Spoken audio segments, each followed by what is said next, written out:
warahmatullahi wabarakatuh.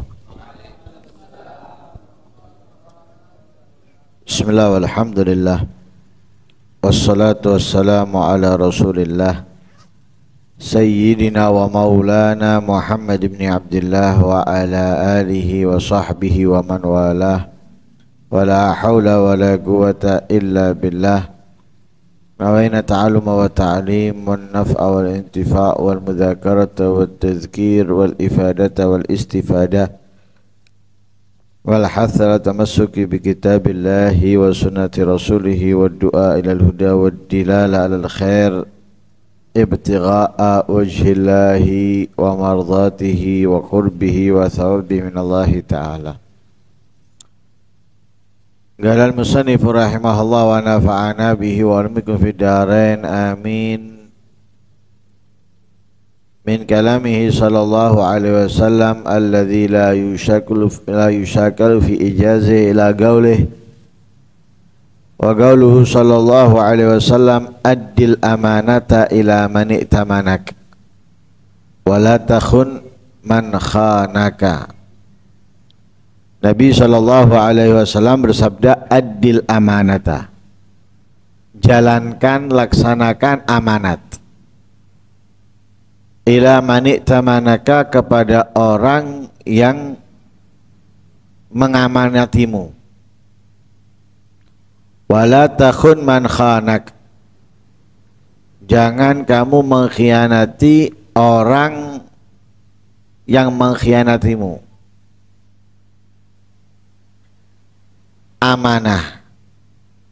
Amanah itu sesuatu yang diminta kita untuk menjaganya, sesuatu yang kita diperintah untuk merawatnya, itu amanat. Orang menitipkan barang, berarti dia meminta kita untuk menjaganya. Atau orang memberikan kepada tempat-tempat umum yang kita adalah pengurusnya, berarti kita diminta untuk menjalankannya.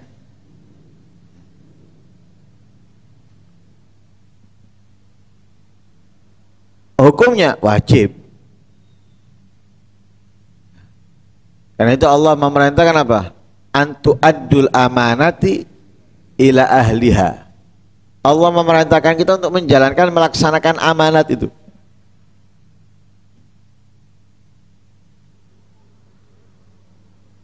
Untuk kita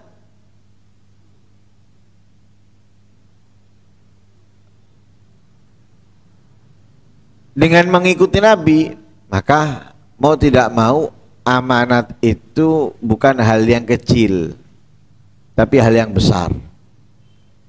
Walaupun itu dari kirim salam. Ya kan, orang menitipkan salam, kirim salam kepada fulan, berarti apa? Menitipkan kepada kita salam yang harus atau semestinya kita sampaikan kepada orang yang dia inginkan. Itu adalah amanat. Kalau kita kan anggap itu adalah hal yang biasa, kita sampaikan dan kita tidak sampaikan, padahal itu adalah amanat. Salamnya hal yang biasa, mungkin lebih biasa daripada amanatnya, tapi itu adalah amanat, sehingga hal itu menjadi besar. Diceritakan ada orang yang dititip salam untuk disampaikan kepada Sudah menempuh perjalanan yang jauh dia. Dari tempat yang semestinya sudah dia sampaikan salamnya. Tapi lupa dia. Perjalanan pulang. Sudah jauh. Zaman dulu ya. Tapi lihat mereka. Sudah perjalanan sudah jauh, bahkan sudah lebih dari separuh perjalanan.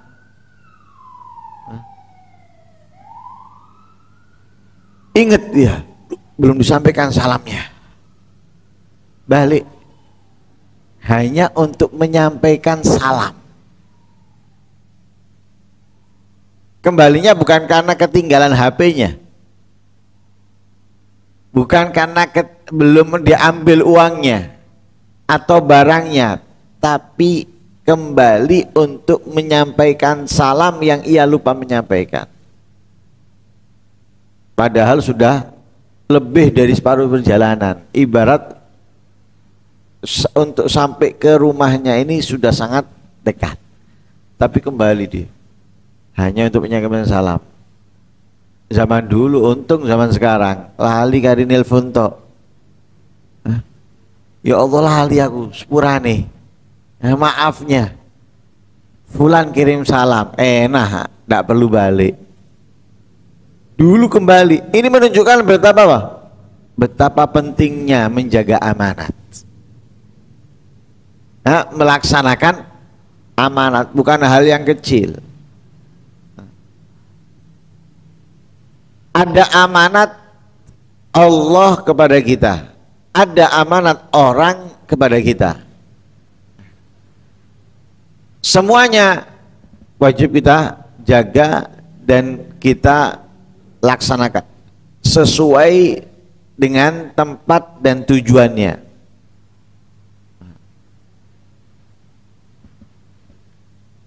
Dikasih oleh Allah amanat harta, dikasih oleh Allah amanat ilmu, dikasih oleh Allah amanat kesehatan, dikasih oleh Allah amanat waktu luang, dikasih oleh Allah ini itu dan sebagainya. Itu semuanya amanat.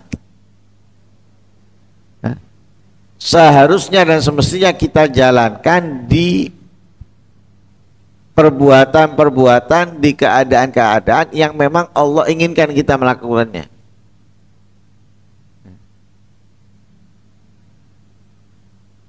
Kita rubah, kita ganti, berarti kita tidak menjalankan amanat.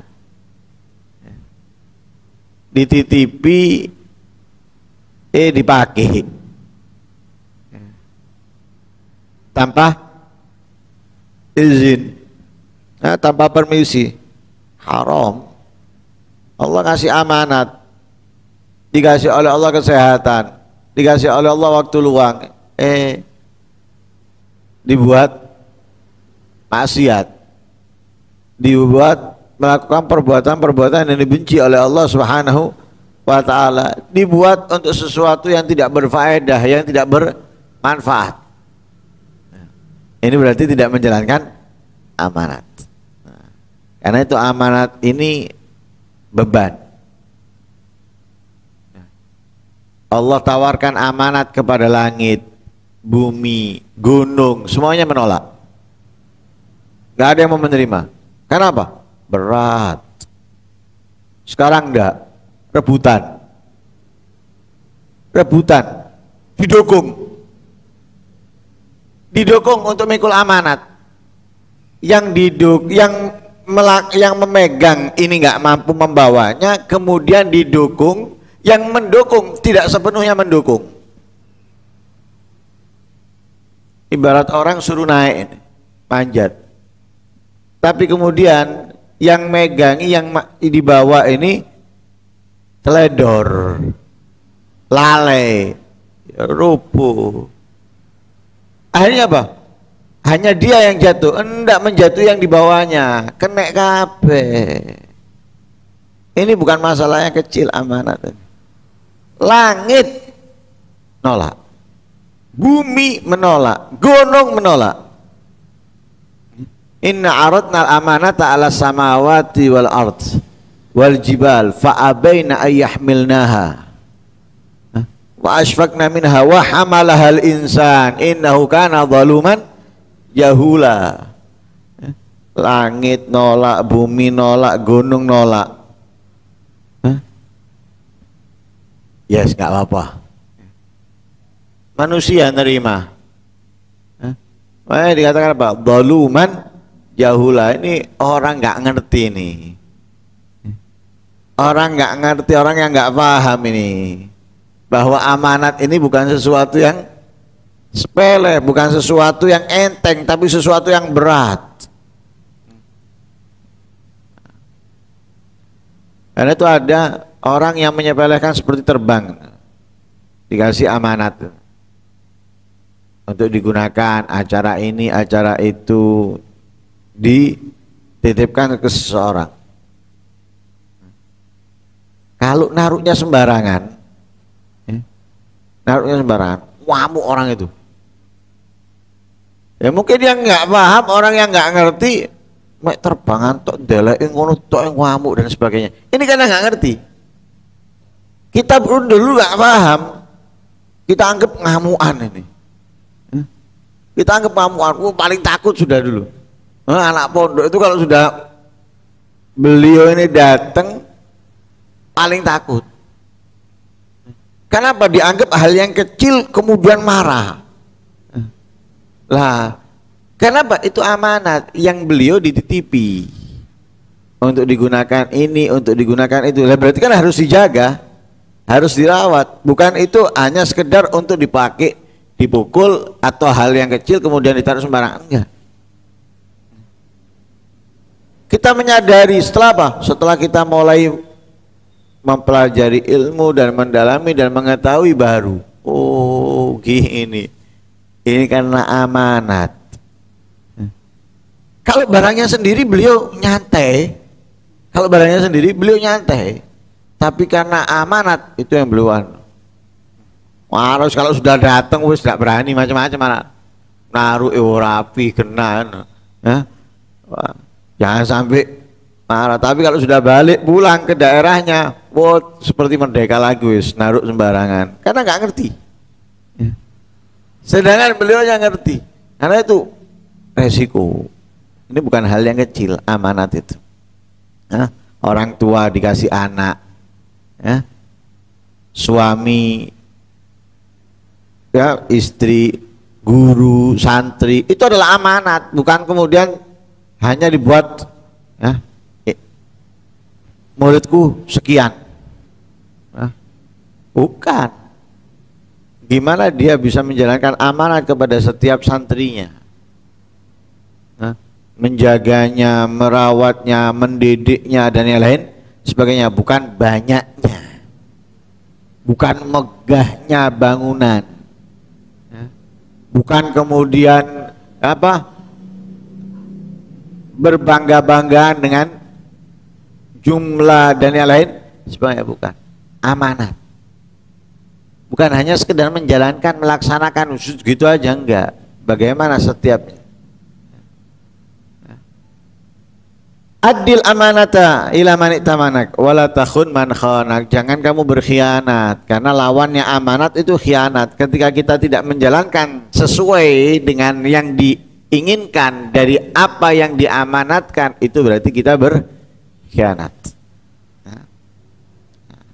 Lah khianat ini sifatnya orang-orang munafik. Sifatnya orang-orang yang dibenci oleh Allah Subhanahu wa ta'ala. Yang kedua, al-mu'min ghirrun karim wal fajir khibbun laim. Orang yang beriman itu adalah orang yang memiliki perbuatan yang mulia, sifat-sifat yang baik. Wal fajir, adapun orang yang bejat itu memiliki sifat-sifat perbuatan yang tercela. Ya, memang berbeda antara orang mukmin dengan bukan. Nah, orang mukmin itu memberikan keamanan. Jadi dia bukan orang yang hanya aman, tapi dia juga memberikan keamanan. Seperti orang muslim, orang yang selamat. Bukan hanya dia selamat, tapi juga memberikan keselamatan. itu mukmin, itu muslim. Jadi orang mukmin mau nggak mau sifatnya, perbuatannya, sikapnya itu baik. Dia menjalankan apa yang diperintahkan oleh Allah, dia menjauhi apa yang dilarang oleh Allah. Nah, dengan itu dia mendapatkan kemuliaan dari Allah Subhanahu wa taala. Beda dengan orang fajir, orang yang bejat. Orang yang bejat dia melalaikan, meninggalkan apa yang diperintahkan oleh Allah Subhanahu wa taala. Dengannya dia menjadi orang yang tercela. Jadi orang yang cela. Nah, kan itu orang mukmin tempatnya surga. Di dunia tempatnya mereka adalah tempat-tempat yang baik. Ya, masjid, musola, majelis dan lain sebagainya. Sedangkan orang-orang fajir tempatnya mereka tempat yang hina, nerakanya Allah Subhanahu wa taala. Di dunia pun tempat-tempat yang bising, yang terjadi di dalamnya keributan, yang terjadi di dalamnya kemaksiatan dan yang lain sebagainya. Berbeda di dunia, berbeda apalagi nanti di akhirat. Yang terakhir, ad-dunya sijnul mu'min wa bala'uh wa jannatul kafir wa ridha'uh. Dunia itu penjara dan ujiannya orang yang beriman.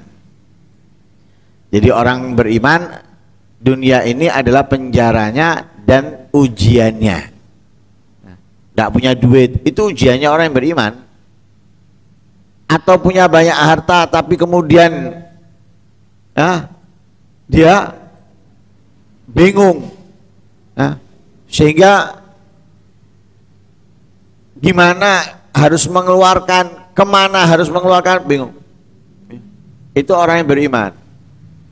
Dunia ini sebagai penjaranya dan ujiannya. Jangan kemudian orang beriman punya banyak duit senang. Oh, perlu dipertanyakan keimanannya itu. Orang beriman itu kalau punya duit nggak ditutup, nggak dijahit kantongnya, nggak dibuang kuncinya. Kunciku hilang, nggak sok buka aku, berangkas kui misalnya, enggak. Orang mukmin itu kalau punya duit dia itu ringan tangan, ringan tangan. Makanya sifatnya orang mukmin yang sempurna imannya apa? Wadul mali munfikun. Yang punya duit, yang punya harta munfikun, selalu berinfak untuk membesarkan namanya, untuk mencari kedudukan, bukan. Raja'a thawabillah fi salihis subli. Mereka itu mengharapkan pahala keridhaan Allah di perbuatan-perbuatan yang baik. Dalam perbuatan-perbuatan yang baik. Jadi kalau punya harta,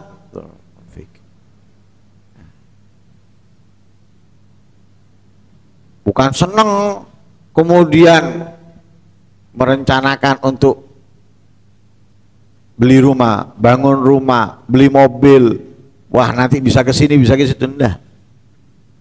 Jadi ketika dia punya duit, dia langsung memikirkan orang-orang yang membutuhkan, orang-orang yang untuk ia berikan apa yang dia miliki. Cerita yang sering kita ulang, Imam Syafi'i datang dengan jumlah yang besar, anggap satu koper duit. Kalau kita langsung nyari tuku oman nang perumandi ya. Kalau kita ini, wah, beli mobil apa ini? HP ini perlu ganti ki. Ini kalau kita buat sak koper. Kalau Imam Syafi'i enggak, dari sak koper itu ini ganggu tidurku ini, ganggu ngajarku ini. Aku nanti harus menjaganya ini. Takut ada yang nyuri, ganggu ini, ganggu istirahatku ini. Karena kan al ilmu yahrusuka wal mal tahrusu wa anta tahrusuhu.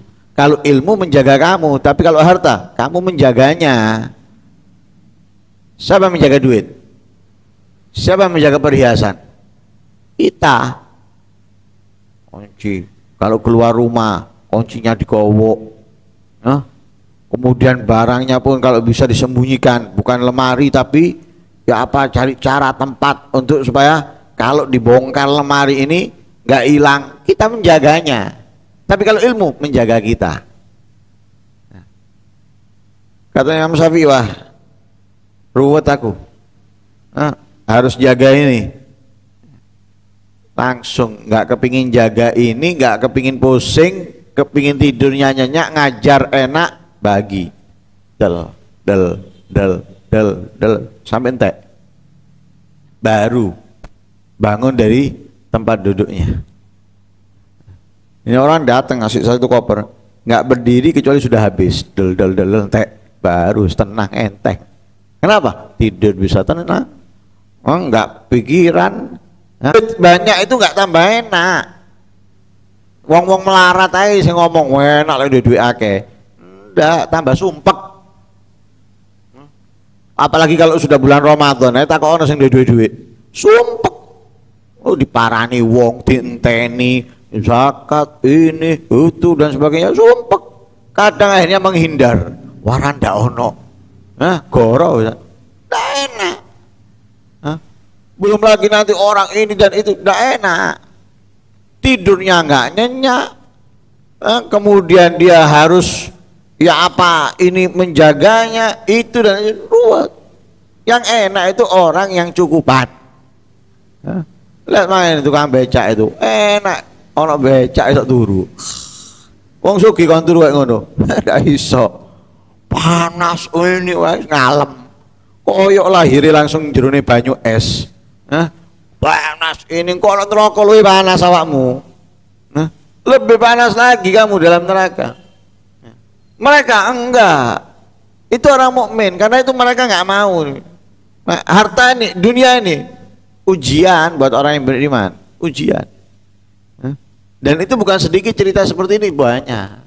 Dengan enteng, dengan mudah mereka membuangnya. Kenapa? Ujian. Itu bagi yang sudah berhasil. Seperti kita ini, dikei 1 juta. Kawan milih, iya 1.000 gaya mikir, tak apa, 20.000, ya apa ya, tapi aku butuh iki kayak, iya terima kabeh, mulai yang kecil sampai apalagi yang besar, apalagi yang besar, berat, sulit. Ini bukan hal yang dunia, ini dunia. Ujiannya cuboe orang yang beriman. Tapi dunia ini jannatul kafir waridauhu. Kalau orang kafir, tempat rekreasinya dunia ini, tempat bermainnya mereka, halamannya mereka. Ibarat dunia ini mereka berada di ruangan yang dingin, ya, yang penuh dengan kemewahan, kesejukan dan lain sebagainya. Ini untuk orang kafir. Tapi kalau orang beriman, dunia ini seperti ada di lapangan, srengenge panas, dia harus ini dan itu untuk orang beriman. Tapi kalau untuk orang kafir enggak, dunia ini seperti dia di tempat yang sepoi, dingin, dia asik memandangnya. Kenapa? Di sana menjadi penjaranya. Di sana tempat yang panasnya. Tapi kalau kita di sini panasnya, nanti di sana seperti kita ini sekarang sedang di luar. Ya, kita ini di dunia ini seperti berada di luar rumah, yang kepanasan, yang kehujanan, yang dan sebagainya. Tapi nanti kita kembali sejuk kita. Tapi kalau mereka berada di dalam,